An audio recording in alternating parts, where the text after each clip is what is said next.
చెప్పండి. మాంసాదేవి యువపుత్రిక నాగ దోషాలకు కానీ రాహుకేతుల దోషాలకు కానీ ఏ దోషమైనా ఇక్కడ నివారిస్తారు. పిల్లలు పుట్టినోళ్ళకి కానీ పెళ్లిళ్ళు జరగనోళ్ళకి కానీ ఇక్కడ నివారిస్తారు. ప్రతి ఎలా చేస్తారు ఇక్కడ నాగదోషం కానీ రాహుకేతు దోషం కానీ. వేప చెట్టు ఉండే రాగి చెట్టు ఉండే దాని కింద పుట్ట ఉండే రోజు పాము వస్తుండే పోతుందని చెప్పి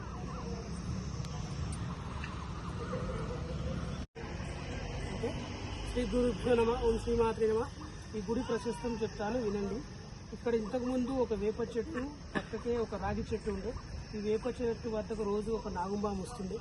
నాగుంబాము చుట్టూ ప్రదక్షిణ చేసుకుంటూ ఉంటుండే. ఈ గుడి దగ్గరనే ఇక్కడ శివాలయం అనే ప్రశస్తమైన దేవాలయం ఉంది.